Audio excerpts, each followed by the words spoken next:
اب हम आते हैं जो तरावी जो टर्म है, अगेन ना ही तो ये कुरान की टर्म है ना ही हदीस की टर्म है। नबी करीम सल्लल्लाहु अलैहि वसल्लम का मामूल था कि क़यामुल लैल के लिए एक दफ़ा वो मतलब अपने हुजरे में पढ़ते थे। कई हदीस हैं जो बीबी आयशा ने फरमाया कि मैंने देखा कि नबी पाक नमाज़ पढ़ रहे थे, और कई दफ़ा अपने हुजरे से निकल कर, मस्जिद बिल्कुल साथ थी, बिल्कुल दरवाज़े से निकलते थे तो मस्जिद नबी होती थी। तो आप हज़रत बीबी आयशा फरमाती हैं कि मैंने महसूस किया अपने पाँव से कि आप सल्लल्लाहु अलैहि वसल्लम घर से बाहर खड़े हैं बिल्कुल दरवाज़े के साथ और वहाँ नमाज़ अदा कर रहे हैं। और इस तरह से कभी आप मस्जिद के मज़ीद आगे जाके नमाज़ अदा करते। तो एक दफ़ा नबी पाक सल्लल्लाहु अलैहि वसल्लम ये नमाज़ अदा फरमा रहे थे तो देखा कि पीछे कुछ सहाबा आके खड़े हो गए। सहाबा ने देखा तो वो भी शामिल हो गए। आप सल्लल्लाहु अलैहि वसल्लम ने जब नमाज़ फिनिश की, मुकम्मल की, तो पीछे मुड़ के देखा सहाबा खड़े हुए। उनको देखा भाई अच्छा, और कुछ नहीं बोले और ख़ामोशी के साथ आप पीस बी अपॉन हिम अपने हुजरे की जानिब तशरीफ़ ले गए। इसको स्कॉलर्स ने फरमाया, इसको कहते हैं इकरार। ये साइलेंट इकरार था, यानी कि उसको कबूलियत दे दी और उस पर उन्होंने ऑब्जेक्ट नहीं किया कि क़यामुल लैल अदा कर रहे थे या तहज्जुद अदा कर रहे थे तो सहाबा पीछे आकर क्यों खड़े हुए। उस दिन, अगले दिन ये जंगल की आग की तरह ख़बर पूरे मदीना में फैल गई और मस्जिद अगले दिन भरी हुई थी। आप सल्लल्लाहु अलैहि वसल्लम तशरीफ़ लाए और बाकायदा आपने इमामत की और किरात करके नमाज वो जमात के साथ क़यामुल लैल अदा की। तीसरे दिन मस्जिद नबी में पाँव रखने की जगह नहीं थी। सब लोगों को पता चल गया, पूरी दुनिया जमा हो गई वहाँ पे आधी रात के वक्त। आप सल्लल्लाहु अलैहि वसल्लम तशरीफ़ नहीं लाए, यहाँ तक कि फ़जर का वक्त हो गया, आप सल्लल्लाहु अलैहि वसल्लम तशरीफ़ नहीं लाए। आपने क़यामुल लैल अपने घर में अदा की और फ़जर की नमाज से कुछ पहले आप आए और आपने फरमाया मुझे पता था कि तुम लोग मौजूद हो, लेकिन मैं इसलिए नहीं आया क्योंकि कहीं मुझे डर है कि तुम्हारे ऊपर क़यामुल लैल और ये तहज्जुद जो है ये फ़र्ज़ ना कर दी जाए। तो इसलिए ये एक नफली नमाज है, लेकिन प्रॉफेट सल्लल्लाहु अलैहि वसल्लम पे वाजिब थी, वो पढ़ते थे इसको रेगुलर। इसका बहुत बड़ा अजर है, पढ़नी ज़रूर चाहिए। ये नहीं कि आप इसको रमज़ान में बिल्कुल इग्नोर कर दें। आप 4 पढ़ लें, 8 पढ़ लें और उसके साथ वितर पढ़ के प्लीज़ अपने लिए फ़ायदा कमाएं। इस लूट सेल का महीना है, इसके अंदर जितना, और इसकी आदत बनाएं, तहिया करें कि हम आइंदा भी अपनी ज़िंदगी में जो 11 महीने आएंगे उसमें एटलीस्ट कोशिश करेंगे जब हो सके हम क़यामुल लैल अदा करें और फ़र्ज़ पढ़ने के बाद वितर कुछ वक्त के लिए छोड़ दें और बिस्तर पे जाने से पहले 4 से 8 रकत पढ़ के 3 वितर पढ़ें तो आपकी क़यामुल लैल हो जाएगी।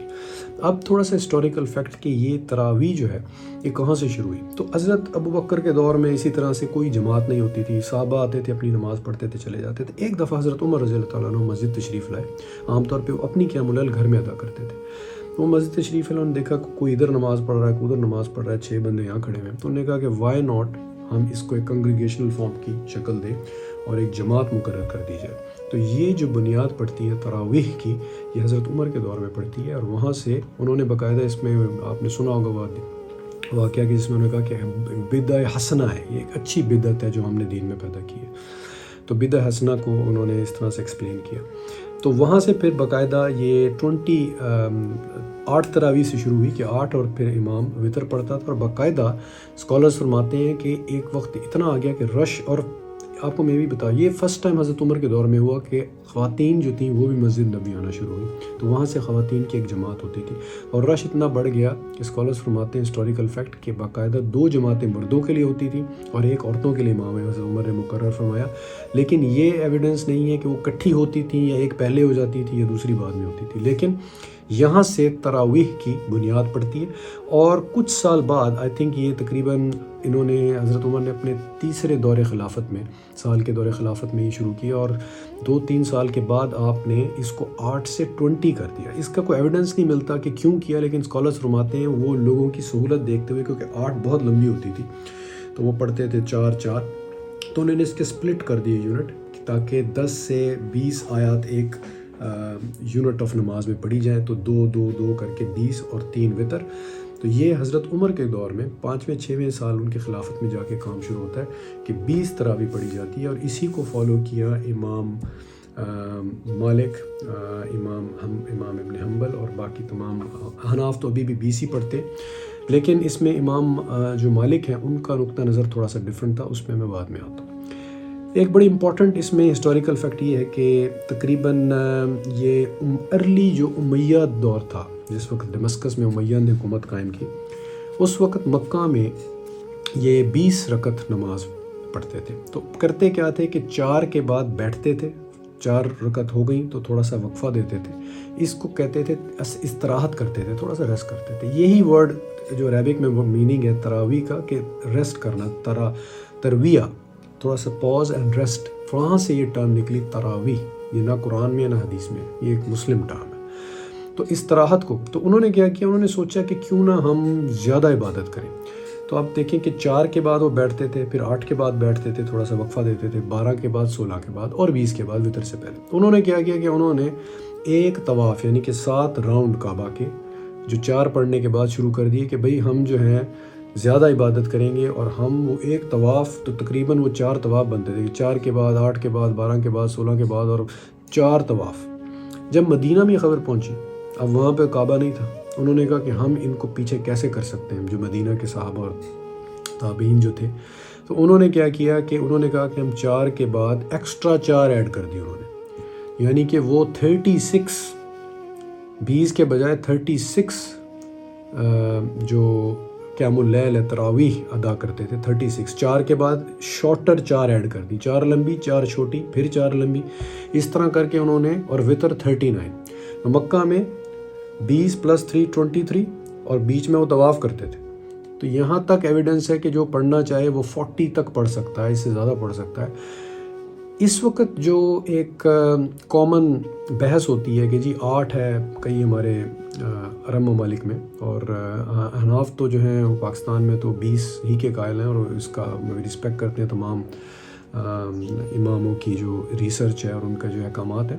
لیکن اس میں کنسنسس اس بات پہ ہے تمام اماموں کا کہ ایٹ لیسٹ نبی کریم صلی اللہ علیہ وسلم نے کم سے کم تواتر کے ساتھ 8 ادا کی اور 3 وتر. 4 کا بھی ایویڈنس ہے لیکن مسلسل تقریباً وہ 8 پڑھتے تھے. اس لیے یہ آج کل کانسیپٹ ہے کہ 8 پڑھ کے لوگ نکل جاتے ہیں. تو وہ اپنی استطاعت پہ ہے، جو زیادہ پڑھ سکے بھائی وہ 20 پڑھے 12 پڑھے. تو اس میں کوئی دل پہ گرا نہیں ہونا چاہیے، کسی کو تکلیف نہیں ہونی چاہیے. ہر ایک کی اپنی استطاعت ہے، کوئی لمبا کام کر کے آیا ہے، بیمار ہے، کچھ اور مسئلہ ہے، وہ نماز نہیں پڑھ سکتا، تو اس کے لیے یہ کرنا چاہیے کہ آپ جتنی کر سکیں 8 پڑھ کے اب چلے گئے، کوئی بات نہیں بھائی. جس دن آپ زیادہ پڑھ سکیں آپ 12 کر لیں، 16 کر لیں، 20 کر لیں، اس سے زیادہ بھی پڑھی جا سکتی ہے. میں کسی کو ڈسکریج نہیں کر رہا. تو انفارمیشن آپ کے پاس اتنی ہونی چاہیے کہ یار اس کی بیسس کیا ہے اور لاجک کیا ہے اور اس کے اصل فیکٹس کیا ہیں. اصل فیکٹس یہ ہیں کہ کم سے کم آپ ضرور پڑھیں 8 اور 3 وتر، لیکن اگر آپ زیادہ کر سکیں تو اس کو زیادہ کر لیں. تو اس طرح سے امام ابو حنیفہ، امام حنبل یعنی امام شافعی کے جو اسکول آف تھاٹس اس وقت ہیں وہ 20 تراویح + 3 وتر. لیکن امام مالک جو مدینہ میں جو لوگ وہاں سے تھے، اور انہوں نے اپنی بیسس، اگر آپ امام مالک کے فقہ پڑھیں تو ان کی بیسس یہ ہے کہ جو مدینہ کے قریب تھا انہوں نے اس اصول کو لیا. تو وہ 36 + 3 39 رکعت تراویح کی ادا کرتے ہوتے تھے. لیکن اب وہ لیکن اس میں ایک اور چیز ہے، 39 میں انہوں نے امام مالک نے تھوڑا سا اس میں تھوڑی سی چینج لایا کہ یہ پورا قرآن ختم کرنا، وہ کہتے ہیں کہ اس کا کوئی ایویڈنس نہیں ہے. اور یہ حقیقت ہے کہ اس میں جو احناف کرتے ہیں نا پورا قرآن ختم کرنا ہے، اس کا کوئی نبی پاک صلی اللہ علیہ وسلم کی یا حضرت عمر نے اس کو شروع کیا. حضرت عمر کی سنت ضرور ہو سکتی ہے لیکن نبی پاک صلی اللہ علیہ وسلم نے ایسا کچھ نہیں کیا تھا. یہ صرف انفارمیشن کے لیے، میں کسی کو ڈسکریج نہیں کر رہا کہ آپ قرآن نہ ختم کریں جی بالکل بڑی اچھی بات ہے ماشاءاللہ. لیکن آپ مالکی ملک، آپ قطر میں جائیں، میں نے وہاں پہ وزٹ کیا، سمپل 8 رکعت ہوتی ہے اور سمپل چھوٹی چھوٹی صورتیں، سورہ ناس، سورہ فلق، 8 تراویح ختم، 8 اور 3 وتر کر کے وہ گھر. تو وہ پورا قرآن ختم نہیں کرتے. انہوں نے آسانی رکھی ہے کہ قیام اللیل اتنا ہی اجر ہے. ظاہر ہے زیادہ کھڑے ہونے میں زیادہ اجر ہے، یہ اللہ تعالیٰ اجر دینے والا ہے، وہ کتنا اجر کس کو دیتا ہے. لیکن یہ صرف انفارمیشن کے لیے میں آپ کو بتا رہا ہوں. So basically there is no number which is mandatory. 4 پڑھ کے 3 وتر پڑھ لے بھائی قیام اللیل ہو گئی یار. لیکن میجورٹی یہی ہے کہ 8 نبی پاک صلی اللہ علیہ وسلم نے تواتر سے پڑھی، اور اس کا وہی ایک اس پہ کنسنسس ہے کہ اتنی پڑھ لینی چاہیے تو قیام اللیل بہتر ہے آپ کا. تتجافى جنوبهم عن المضاجع يدعون ربهم خوفا وطمعا ومما رزقناهم ينفقون. ان کے پہلو بچھونوں سے الگ رہتے ہیں اور وہ اپنے پروردگار کو خوف اور امید سے پکارتے، اور جو مال ہم نے ان کو دیا ہے اس میں سے خرچ کرتے ہیں. میرا دل بدل دے، میرا دل بدل دے، میرا دل